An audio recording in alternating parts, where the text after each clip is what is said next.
Nah, kita akan masuk ke step pertama ya. Step pertama untuk menganalisa algoritma non-rekursif.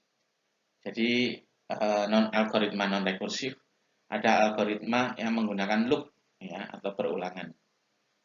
Jadi tahap pertama ialah menentukan parameter yang mengindikasikan ukuran input. Ya. Parameter yang mengindikasikan ukuran input. Penjelasannya adalah sesuatu pada input yang kalau nilainya bertambah akan menyebabkan banyaknya eksekusi loop bertambah. Ya. Jadi sesuatu pada input yang jika nilainya bertambah akan menyebabkan banyaknya eksekusi loop bertambah. Contoh ya, kita kembali lagi ke algoritma sequential search. Algoritma sequential search itu inputnya apa? Ada dua kan ya, ada A, array-nya ya, array-nya itu anggotanya ya sebanyak n dari A0 sampai AN min 1. Kemudian input kedua yaitu K. Input kedua yaitu K. Nah, di antara input ini, manakah yang menjadi parameter yang mengindikasikan ukuran input? Apakah K, apakah A, atau N? Nah, sekarang kita coba ya. Untuk K, K adalah nilai yang dicari. Nilai yang dicari. Ya. Seandainya K lebih besar. Jadi misalnya kita mencari nilai 5. Awalnya mencari nilai 5. Atau K sama dengan 5.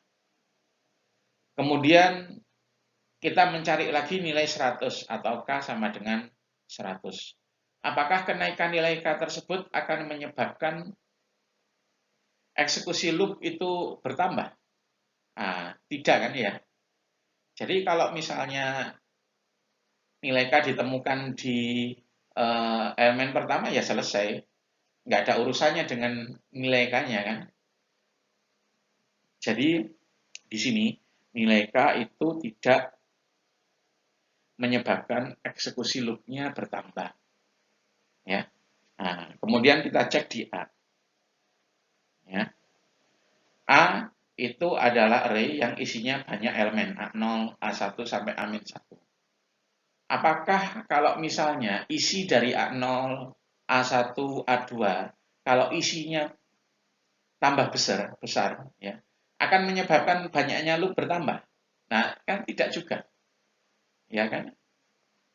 Kalau misalnya elemen array-nya cuma 100, meskipun isinya 1 juta, 10 juta, ya paling banter juga loop-nya kan 100 untuk algoritma sequential search. Ya. Nah, jadi nilai dari A itu tidak berpengaruh juga. Kemudian bagaimana kalau N? N adalah banyaknya anggota dari A. Apakah kalau N-nya bertambah, loop-nya bertambah? Nah, ternyata kalau anggota array-nya bertambah, maka loop-nya bisa bertambah. Ya. Misalnya A awalnya isinya 100, maka paling banter loop-nya cuma 100 kali. Kalau A-nya isinya 1000, ada 1000 data, maka paling banyak loop-nya itu juga 1000 kali. Ya. Sehingga nilai N atau banyaknya anggota elemen array itu mempengaruhi berapa kali loop-nya dieksekusi. Sehingga untuk kasus sequential search, parameter untuk ukuran input, parameter yang mengindikasikan ukuran input adalah N, atau banyaknya anggota array. Ya, kenapa? Karena banyaknya anggota array berpengaruh pada berapa kali loop-nya dieksekusi. Ya. Kalau N-nya naik, maka loop-nya bisa lebih banyak.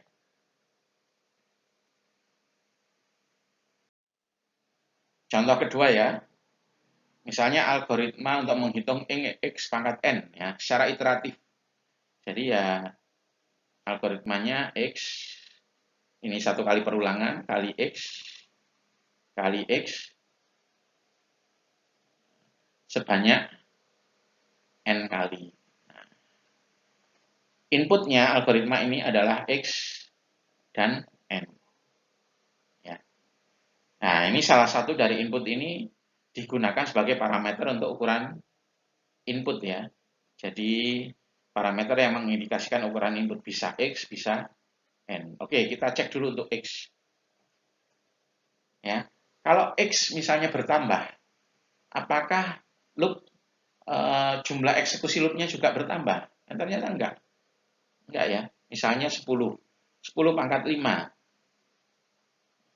Artinya kan 10 kali 10 kali 10 kali 10 kali 10. Iterasinya itu cuma 5 kali. Atau loopnya cuma 5 kali. Kalau 1000 pangkat 5,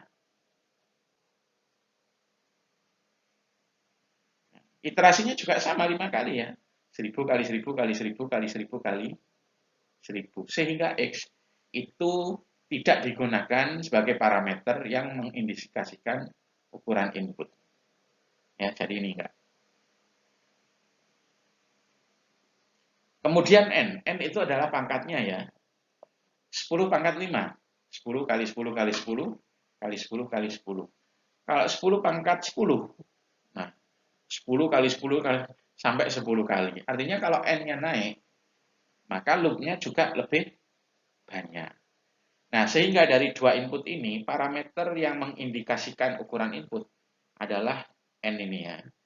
Karena N, pada kasus algoritma pangkat, N itu berpengaruh terhadap banyaknya eksekusi loop. Nah, saya harap Anda paham ya. Step kedua, yaitu mengidentifikasi basic operation algoritma. Ya. Jadi, Anda lihat di loop-nya, di dalam loop-nya itu kan ada beberapa operasi komputer. Entah perkalian, pembagian, atau operator assignment. Anda pilih salah satu operasi untuk mewakili keseluruhan loop. Ya. Kalau misalnya loop-nya beberapa level, jadi ada loop di dalam loop. Misalnya for i, di dalam for i ada for j. Anda ambil loop yang paling dalam. Anda ambil dari loop yang paling dalam. Tapi kalau satu level, ya Anda ambil dari loop tersebut. Tapi kalau loopnya beberapa level, Anda ambil dari loop yang paling dalam. Ya, contoh, untuk algoritma sequential search, yang termasuk bagian loop adalah baris 2,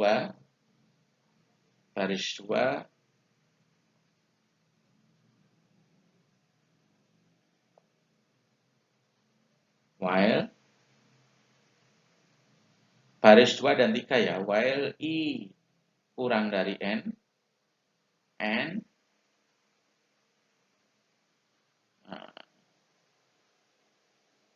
NAI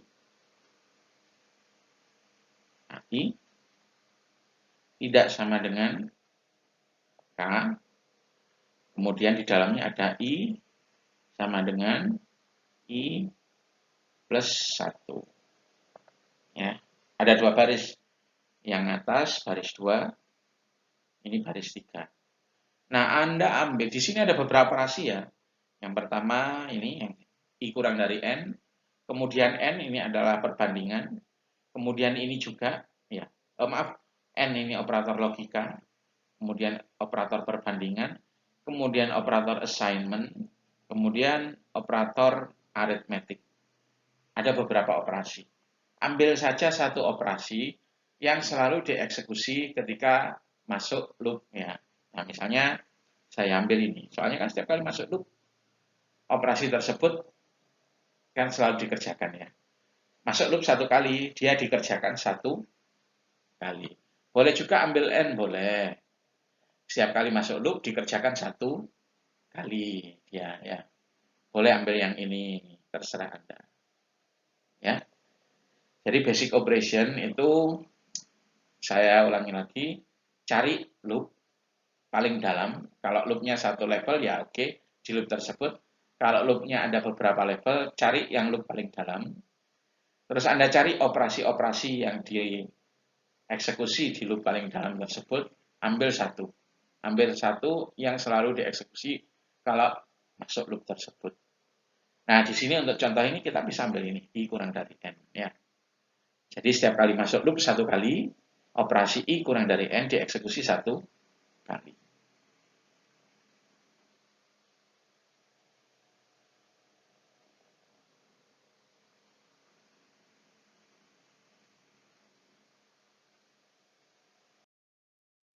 Step 3. Tentukan apakah untuk ukuran input yang sama, banyaknya eksekusi basic operation bisa berbeda, atau banyaknya loop bisa berbeda. Ya. Contoh, untuk sequential search. Sequential search, kita kembali lagi ke sequential search. Saya punya array A, misalnya elemennya ada 100, elemen 0 atau anggota 0 sampai anggota ke 99. Ya, misalnya A0,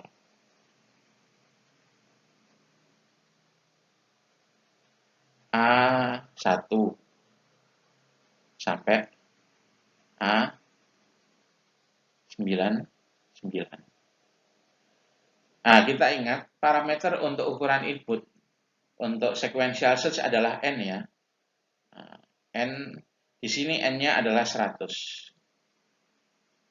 Jadi kalau N-nya membesar atau banyaknya elemen array-nya makin banyak, maka loop-nya bisa juga semakin banyak. Nah, sekarang kita cek apakah untuk ukuran input yang sama. Jadi misalnya 100 ya. Eksekusi basic operation-nya itu bisa berbeda-beda atau jumlah loop-nya bisa berbeda-beda.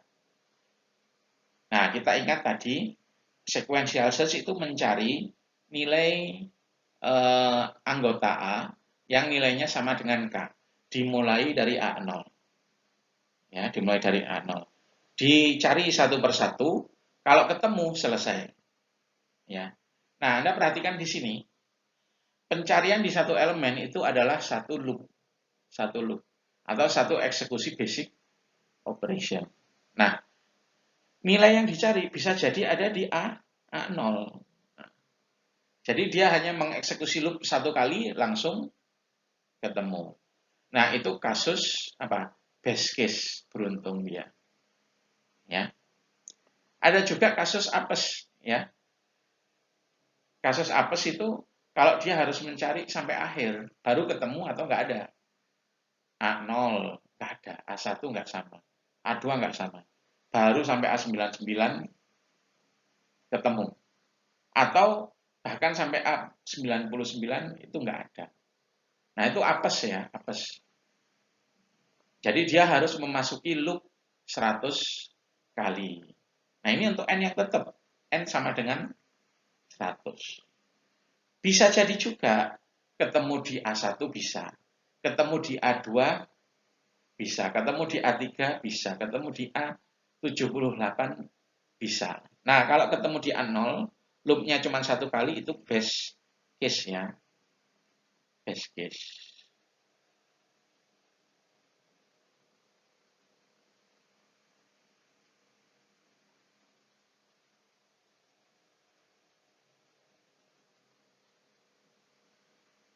Jadi kalau ketemu di A0,